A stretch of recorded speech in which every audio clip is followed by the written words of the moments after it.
बात करते हैं अब डोज रिस्पॉन्स रिलेशनशिप्स की। डोज रिस्पॉन्स कर्व दो कंपोनेंट में बटा होता है। पहला होता है डोज प्लाज्मा कंसंट्रेशन, मतलब डोज कितना है और उस डोज पे प्लाज्मा का कंसंट्रेशन कितना अचीव हो रहा है, और दूसरा है प्लाज्मा कंसंट्रेशन और कितना रिस्पॉन्स प्रोड्यूस हुआ उस पे। तो देखेंगे यहाँ पर एक फॉर्मूला के थ्रू ड्रग रिसेप्टर इंटरेक्शंस को। ड्रग रिसेप्टर इंटरेक्शंस को देखने के लिए सबसे पहले हम लॉ ऑफ मास एक्शंस के फॉर्मूले को फॉलो करते हैं, जिसका मतलब होता है ई, मतलब observe effect at a dose. कोई भी डोज देते हैं ड्रग्स का, एक खास कंसंट्रेशन ऑफ ड्रग, तो वो डोज दिया हमने, तो वो फॉर्मूला कैसे निकालेंगे कि ऑब्जर्व इफेक्ट ऑफ डोज कैसा होता है। ई मैक्स, ई मैक्स होता है मैक्सिमम रिस्पॉन्स किसी भी ड्रग्स का, उसको हम लोग कंसंट्रेशन ऑफ डोज से मल्टीप्लाई करेंगे और डिवाइड करेंगे dissociation constant plus dose given, उससे हम लोग, तो इस फॉर्मूला के थ्रू हम ड्रग रिसेप्टर का इंटरेक्शन दे सकते हैं लॉ ऑफ मास एक्शन जो है के फॉर्मूले के थ्रू, कि ऑब्जर्व इफेक्ट ऑफ डोज हम निकाल सकते हैं, किसी डोज पे क्या इफेक्ट प्रोड्यूस हुआ वो हम कैलकुलेट कर सकते हैं। यहाँ हम देखते हैं डोज रिस्पॉन्स कर्व को, यहाँ पर x और y एक्सिस, तो y एक्सिस पे हम देखेंगे इफेक्ट को और x एक्सिस पे देखते हैं डोज को। तो जैसे जैसे हमने डोज को इंक्रीज किया, तो एक खास कंसंट्रेशन के बाद, जिसे हम कहते हैं थ्रेशोल्ड पॉइंट, ये इंक्रीज होता है इफेक्ट, और ड्रग इफेक्ट इंक्रीज होने के बाद एक खास कंसंट्रेशन के बाद फिर ड्रग्स हम बढ़ा रहे हैं, डोज बढ़ा रहे हैं, फिर भी इफेक्ट प्रोड्यूस नहीं हो रहा। तो हम देखेंगे एक रेंज कहते हैं नो इफेक्ट रेंज को। तो पहला जहां से थ्रेशोल्ड पॉइंट है उसके पहले के भाग को कहेंगे नो इफेक्ट रेंज, कि डोज हमने बढ़ाया लेकिन एक खास डोज पहुंचने तक कोई भी रिस्पॉन्स नहीं है, उस खास डोज के बाद हमने कोई ड्रग्स दिया है, मतलब और डोज बढ़ाया है, तब रिस्पॉन्स बढ़ने लगा है। लेकिन डोज बढ़ाते बढ़ाते हमने डोज इतना ज़्यादा दिया कि एक खास इफेक्ट के बाद डोज भी इफेक्ट नहीं हो रहा। तो मैक्सिमम इफेक्ट रेंज हमने एक साइड में बांधा है, दूसरी साइड में बांधा नो इफेक्ट रेंज, और बीच में रखा है रेंज जिसमें इंक्रीजिंग इफेक्ट होता है इंक्रीजिंग डोज के साथ। इसे हम DRC भी कहते हैं या डोज रिस्पॉन्स कर्व के नाम से जाना जाता है। तो एडवांटेज क्या है लॉग डोज रिस्पॉन्स कर्व का, यहाँ पे लॉग का इस्तेमाल करते हैं रिस्पॉन्स कर्व में, कि वाइड रेंज ऑफ ड्रग्स को भी इजीली डिस्प्ले किया जा सकता है। यहाँ हमने मैथ का प्रयोग किया, लॉग का प्रयोग किया, लॉग डोज। तो आपने मैथ पढ़ा होगा कि लॉग डोज का प्रयोग कर, लॉग का प्रयोग क्यों करते हैं, क्योंकि हम लोग ज़्यादा से ज़्यादा ड्रग्स को इजीली डिस्प्ले कर सकते हैं। हम कंपेरिजन कर सकते हैं एगोनिस्ट और एंटागोनिस्ट का बहुत इजीली से, और low fraction of drugs dose response को हम लोग अल्सो मेजर कर सकते हैं। इसमें हम देखेंगे थेरेपेटिक विंडो फिनोमिनान क्या होता है। थेरेपेटिक विंडो फिनोमिनान्स में ऑप्टिमल थेरेपेटिक इफेक्ट एक्सर्टेड होता है only over a narrow range. तो यहाँ पर हम पढ़ते हैं थेरेपेटिक विंडो फिनोमिना, बहुत ही इंपॉर्टेंट पॉइंट है। तो थेरेपेटिक विंडो फिनोमिना के बिलो या अबव दिस लेवल सब ऑप्टिकल इफेक्ट आर ऑब्जर्व। यहाँ हम देख सकते हैं कि 50 से 150 नैनोग्राम पर ml imipramine tricyclic anti depressant tablets है, जो एंटी डिप्रेसेंट है, डिप्रेशन पेशेंट को जब डिप्रेशन होता है उससे उबारने के लिए ड्रग दिया जाता है इमिप्रापिन। तो इसका जो थेरेपेटिक विंडो है वो 50 से 150, मतलब वो 50 नैनोग्राम पर ml से लेके 150 नैनोग्राम पर ml के बीच में ही अपने इफेक्ट को दिखाएगा। यदि हमने 50 से कम दिया या 150 से ज़्यादा दिया तो कोई भी इफेक्ट प्रोड्यूस नहीं होगा। 150 से ज़्यादा दिया तो इफेक्ट जो है मैक्सिमल जो आना चाहिए वही आएगा। जैसे हमने कहा कि हमने डोज को इंक्रीज किया है तो कोई इफेक्ट आगे नहीं बढ़ता है, इफेक्ट जो मैक्सिमम था वहीं तक रह गया। और यदि हमने कम दिया है डोज से तो कोई इफेक्ट जोन नहीं आता। तो नो इफेक्ट जोन और मैक्सिमम इफेक्ट रेंज यहाँ बताया गया। तो इन दोनों के बीच में ये थेरेपेटिक रेंज है, ये थेरेपेटिक में जितना ज़्यादा दूर होगा उतना ड्रग सेफर माना जाता है। तो यहाँ हम देखते हैं कि यहाँ 50 से 150 है, दोनों के बीच का डिफरेंस देखते तो 100 नैनोग्राम पर ml आता है। क्लोनिडीन जो ब्लड प्रेशर में यूज होता है 0.2 से 2 नैनोग्राम पर ml है, इसका देखते हैं, दोनों का डिवाइड करेंगे तो 1.8 नैनोग्राम पर ml आएगा। जबकि ग्लिपिजाइड जो है एंटी डायबिटिक ड्रग है, तो वो लेस देन दिया जाता है 25 mg पर डे, उसका थेरेपेटिक रेंज। यहाँ हम देख सकते हैं कि ड्रग डोज रिस्पॉन्स कर्व और एफिकेसी और सेफ्टी के बारे में, कि एफिकेसी और सेफ्टी क्या है। ये हम देखेंगे, ये टॉक्सिसिटी का लेयर है, तो टॉक्सिसिटी का एक ग्राफ हमने बनाया है और दूसरे साइड में हमने क्लिनिकली एफिकेसी का ग्राफ बनाया।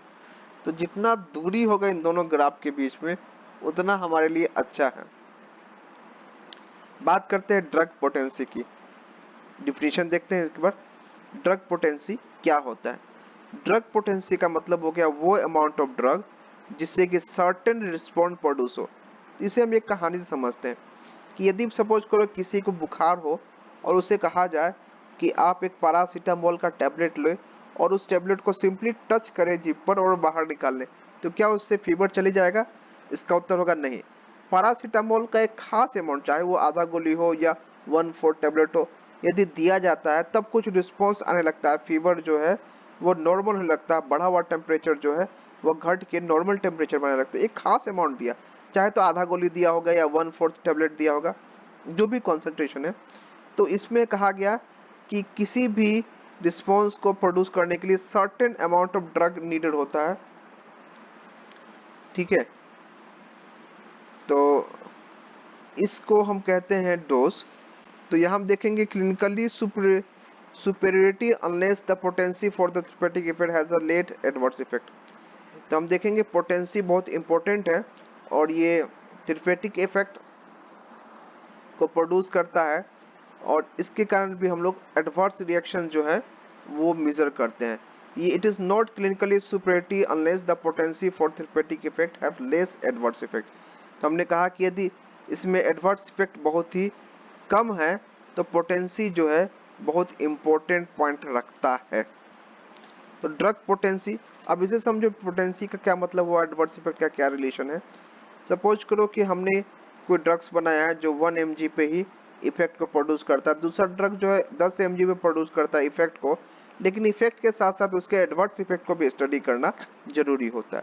जैसे हमने कहा कि 1 mg का ड्रग यदि इफेक्ट प्रोड्यूस कर रहा है सेम जो 10 mg का कर रहा है, तो इफेक्ट तो सही है, थेरेपेटिक इफेक्ट तो सही है, लेकिन इसके साथ साथ ये भी देखना कि इसका कोई एडवर्स इफेक्ट तो नहीं है।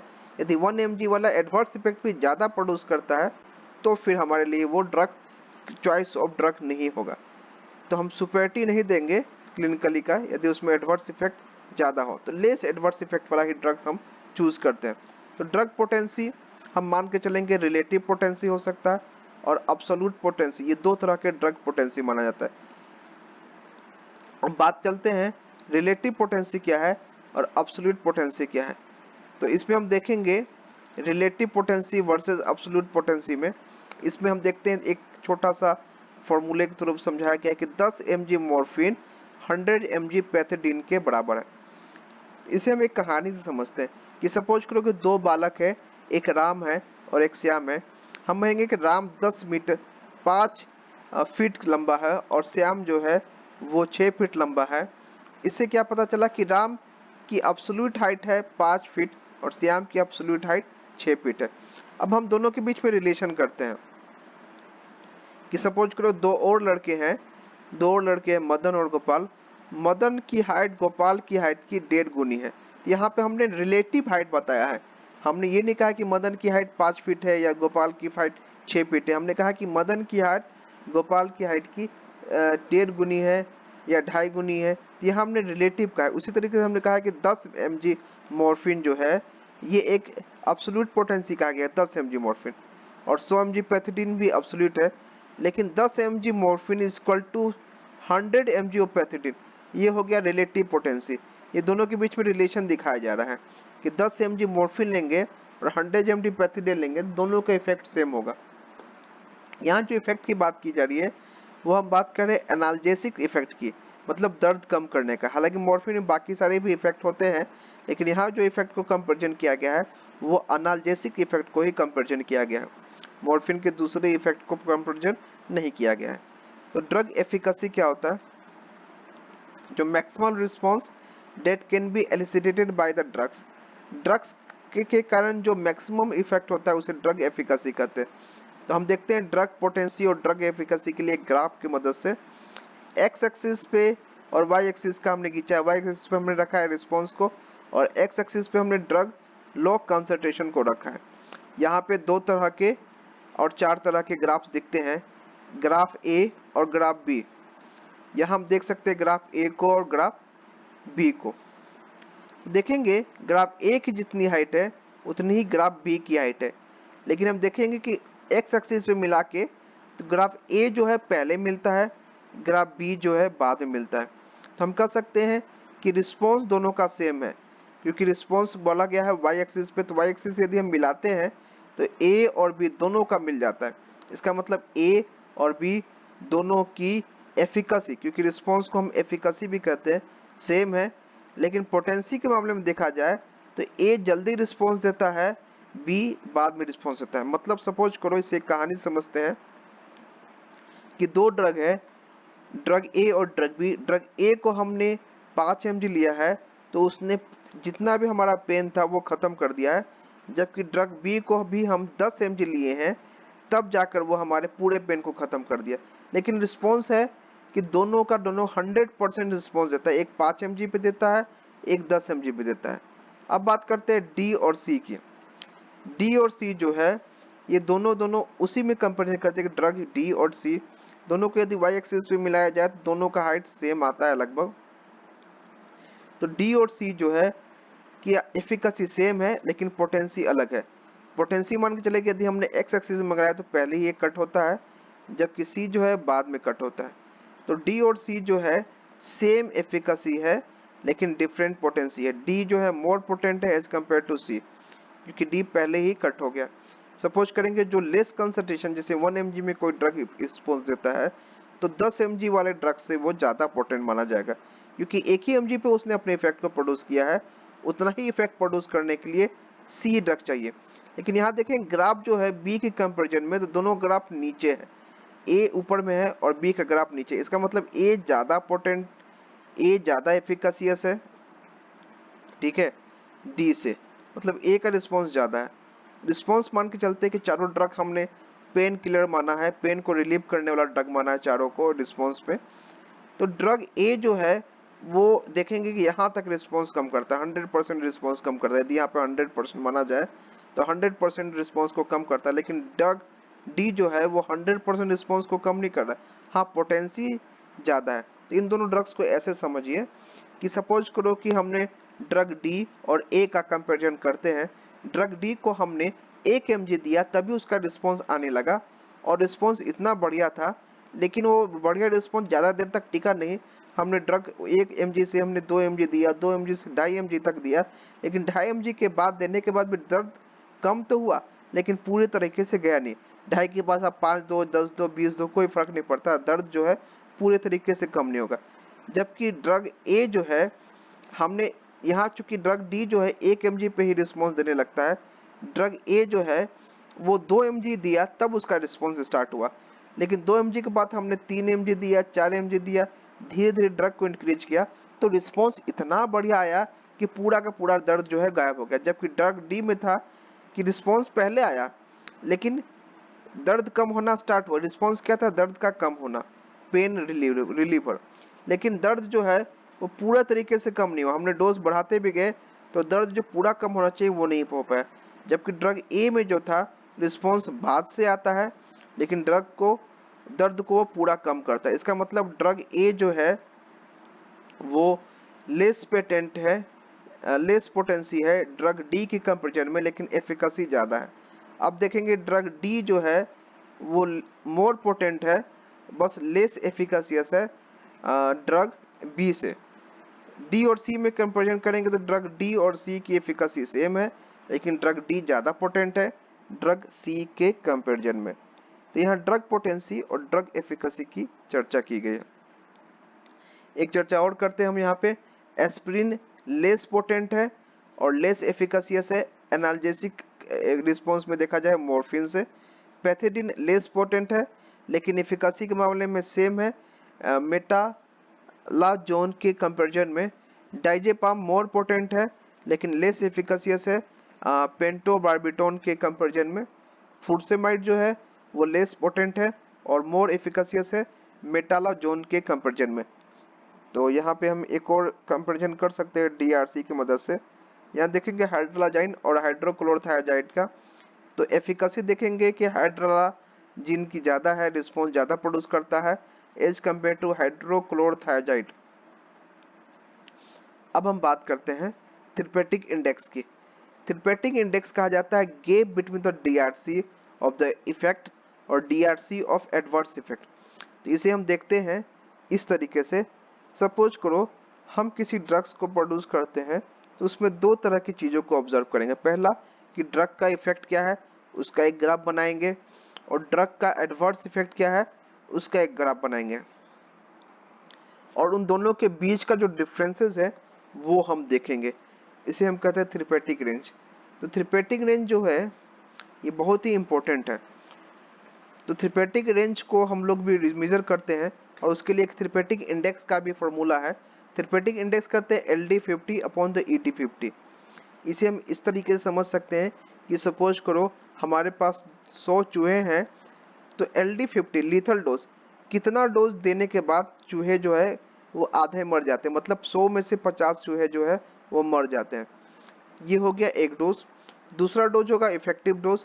जनरली इफेक्टिव डोज जो होता है वो लिथल डोज से कम ही सिलेक्ट किया जाता है। सपोज करो कि हमने लिथल डोज सेलेक्ट किया 5 mg, तो 5 mg से हमने 5 mg दिया है, 6 mg दिया है, 7 mg दिया है, 8 mg दिया है। तो 8 mg जैसे दिया तो 50 पॉपुलेशन जो है, मतलब 100 में से 50 जो है मर गए। ये हमने 5 mg से स्टार्ट किया है लिथल डोज।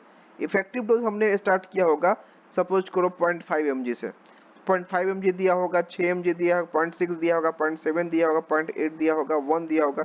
1 mg देने के बाद देखा कि आधे पॉपुलेशन पे उसका इफेक्ट मिलने लगा, एडवर्स इफेक्ट नहीं इफेक्ट। तो कौन सा डोज पे उसको इफेक्ट मिला, तो वहां पे 1 mg हो गया होगा। लिथल डोज मान के चलो कि 8 mg है। तो इन दोनों का जो हमने रेशियो जो लेते हैं वो बहुत इंपॉर्टेंट है। तो यहाँ हमको 8:1 आएगा। यदि वो रेशियो कम हो जाए, मतलब 7:1 हो गया, तो थेरेपेटिक इंडेक्स जो होता है जितना ज़्यादा हो उतना अच्छा है हमारे लिए। जितना कम होता है थेरेपेटिक इंडेक्स उतना हमारे लिए डेंजरस है। तो थेरेपेटिक इंडेक्स ये गैप माना जाता है therapeutic effect of the DRC drug response curve और adverse effect of the drug response curve का। अब थेरेपेटिक रेंज देखेंगे। थेरेपेटिक रेंज माना गया है इन दोनों के बीच की दूरी, जैसे मिनिमम थेरेपेटिक इफेक्ट क्या है और मैक्सिमम एडवर्स इफेक्ट का, दोनों का ग्राफ हमने अलग अलग बनाया है, DRC अलग अलग बनाया है। दोनों के बीच की जो रेंज होगा यदि ज़्यादा है तो ड्रग ज़्यादा सेफर है, थेरेपेटिक रेंज कम है ड्रग हमारे लिए उतना ही घातक है। तो थेरेपेटिक रेंज एक बाउंडेड बाय द डोज करेंगे जो कि मिनिमम थेरेपेटिक इफेक्ट और dose which produce the maximum acceptable adverse effect, जिसे एक्सेप्ट किया जा सकता है, उसके बीच की जो दूरी है, उसके बीच का जो रेंज है उसे थेरेपेटिक रेंज कहा जा सकता है। What is the maximum acceptable adverse effect, किस एडवर्स इफेक्ट तक हम एक्सेप्ट कर सकते हैं। यहाँ देखिए हमने हमने उसको ग्राफ बनाया है, जिसको हमने एक्स एक्सिस से बनाया है, काटा है, जिससे पता चला कि मैक्सिमम एक्सेप्टेबल एडवर्स इफेक्ट कितना है, कि वो एडवर्स इफेक्ट जो कि हम उसे एक्सेप्ट कर सकते हैं। जबकि यहाँ पे हमने जो ग्राफ एक्स एक्सिस पे बनाया है, इसमें हमने देखा है कि मिनिमम थेरेपेटिक इफेक्ट कहाँ से स्टार्ट हो रहा है, कि ड्रग्स का हमने डोज बढ़ाया तो किस डोज पे उसका इफेक्ट प्रोड्यूस हुआ। दोनों का अलग अलग ग्राफ बना के हमने कंपेरिजन किया और थेरेपेटिक रेंज को निकाला है। तो थेरेपेटिक रेंज बहुत इंपॉर्टेंट है। ये बताता है कि थेरेपेटिक रिस्पॉन्स और उसकी एफिकेसी हाइयर है या लोअर है, और ये भी बताता है कि डेवलपमेंट ऑफ इनटॉलरेंस और एडवर्स इफेक्ट जो होता है वो कितना है। तो देखेंगे प्रेडनिसोलोन इन अस्थमा में हमने थेरेपेटिक रेंज एस्टिमेट करते हैं कि प्रेडनिसोलोन अस्थमा में कितना इफेक्ट को प्रोड्यूस करता है, कितना देना चाहिए और कितना नहीं देने से उसका एडवर्स इफेक्ट प्रोड्यूस होगा। तो थेरेपेटिक रेंज बहुत इंपॉर्टेंट है। अब हम बात करेंगे रिस्क बेनिफिट रेशियो की।